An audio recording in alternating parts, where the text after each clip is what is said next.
കേരളത്തിലെ പ്രാചീന ശിവശക്തി ദിവ്യസ്ഥലത്തേക്കാണ് ഇന്നത്തെ യാത്ര. ഇത് തിരുവൈരാണിക്കുളം മഹാദേവ ക്ഷേത്രം. എറണാകുളം ജില്ലയിലെ തിരുവൈരാണിക്കുളം എന്ന ഗ്രാമത്തിലാണ് ഈ ക്ഷേത്രം സ്ഥിതി ചെയ്യുന്നത്. ഇവിടെ ഓരോ വർഷവും 12 ദിവസം മാത്രം ദർശനത്തിന് തുറക്കുന്ന ഒരു വിശേഷ ദർശന കഥയുണ്ട്. ഒരു കാലത്ത് ദേവിയും ദേവന്മാരും കഠിനമായ തപസ് നടത്തി പരമശിവനെ പ്രീതിപ്പെടുത്തി. ആ സ്ഥലമാണ് തിരുവൈരാണിക്കുളം എന്നാണ് വിശ്വാസം. ദേവതകളുടെ പ്രാർത്ഥനയിൽ സന്തുഷ്ടനായ ശിവഭഗവാൻ ഇവിടെ സ്വയംഭൂലിംഗമായി പ്രത്യക്ഷപ്പെട്ടു. പിന്നീട് പാർവതീദേവിയും ഇവിടെ വന്നു ശിവഭഗവാനോടൊപ്പം വാസം ചെയ്തു.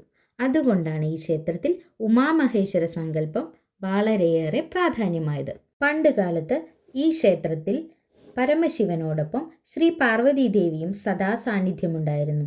ദേവി അതീവ ലജ്ജാശീലയും ഭക്തിയെ ഏറെ വിലമതിക്കുന്നവളുമായിരുന്നു. ദേവിയുടെ പൂജയും നിവേദ്യവും അത്യന്തം രഹസ്യമായിരുന്നു. ഒരു ദിവസം ഒരു ഭക്തൻ ദേവി പൂജ ചെയ്യുന്നത് രഹസ്യമായി കാണാൻ ശ്രമിച്ചു. ഇതറിഞ്ഞ പാർവതീദേവി വളരെയധികം ദുഃഖിതയായി. ദേവി പറഞ്ഞു, ഭക്തി ശുദ്ധമായിരിക്കണം. എൻ്റെ സ്വകാര്യത ലംഘിക്കപ്പെട്ടിരിക്കുന്നു. അതിനാൽ ഇനി ഞാൻ വർഷത്തിൽ കുറച്ച് ദിവസങ്ങൾ മാത്രം ഭക്തർക്ക് ദർശനം നൽകും. അങ്ങനെ ദേവി തൻ്റെ സാന്നിധ്യം വർഷത്തിൽ 10-12 ദിവസങ്ങളിലേക്ക് മാത്രം പരിമിതപ്പെടുത്തി. അത് തന്നെയാണ് ഇന്നത്തെ അറിയപ്പെടുന്ന നടതുറപ്പ് ഉത്സവം. ഈ ദിവസങ്ങളിൽ ദേവി ഭഗവാനോടൊപ്പം ഒരുമിച്ച് ദർശനം നൽകുന്നു.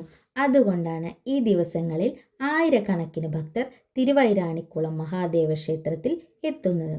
ഈ 12 ദിവസങ്ങളിൽ ദേവിയുടെ ദർശനം ഭക്തർക്ക് പ്രത്യേക അനുഗ്രഹങ്ങൾ നൽകുന്നുവെന്നാണ് വിശ്വാസം. പ്രധാനമായും മംഗല്യ സൗഭാഗ്യത്തിനും വിവാഹ തടസ്സങ്ങൾ മാറാനും കുടുംബൈക്യത്തിനും ദൈവിക അനുഗ്രഹം ഈ ദിവസങ്ങളിൽ മാത്രം ഉണ്ടാകുന്നു. ഈ ക്ഷേത്രത്തിലെ ശിവഭഗവാന് നടത്തുന്ന പ്രധാന വഴിപാടുകൾ: ധാര, പുഷ്പാഞ്ജലി, നെയ്വിളക്ക്, ഉദയാസ്തമന പൂജ, നിവേദ്യം, മൃത്യുഞ്ജയ ഹോമം, പ്രദോക്ഷ പൂജ. എന്നാൽ പാർവതി ദേവിക്കാണെങ്കിൽ മഞ്ഞൾപ്പറ തുടങ്ങി എല്ലാ പറവയ്പ്പുകളും, കുങ്കുമാർച്ചന, ചന്ദനം, പുഷ്പാഞ്ജലി, മാല, നെയ്വിളക്ക്, സൗഭാഗ്യ സൂക്താർച്ചന എന്നിവയാണ്. ശിവശക്തിയെ ഒരുമിച്ച് ആരാധിക്കുന്ന ഈ ക്ഷേത്രത്തിൽ പാർവതി ദേവിയുടെ മഹത്വവും ദാമ്പത്യ ഐക്യവും ഉന്നയിച്ച് ബ്രാഹ്മണിപ്പാട്ട് പാടുന്നതിന് പ്രത്യേക പ്രാധാന്യമുണ്ടെന്നാണ് വിശ്വാസം. ഇവിടെ പ്രധാനമായി അയ്യപ്പൻ, സതീദേവി, ഭദ്രകാളി എന്നിവർക്കായി പ്രത്യേകം ഉപദേവതാ സ്ഥാനങ്ങളുമുണ്ട്. ഈ കഥ ഹൃദയത്തിൽ തൊട്ടെങ്കിൽ ലൈക്ക് ചെയ്യൂ, ഷെയർ ചെയ്യൂ, ചാനൽ സബ്സ്ക്രൈബ് ചെയ്യാൻ മറക്കരുത്. ഓം നമഃ ശിവായ. ഹരേ കൃഷ്ണ.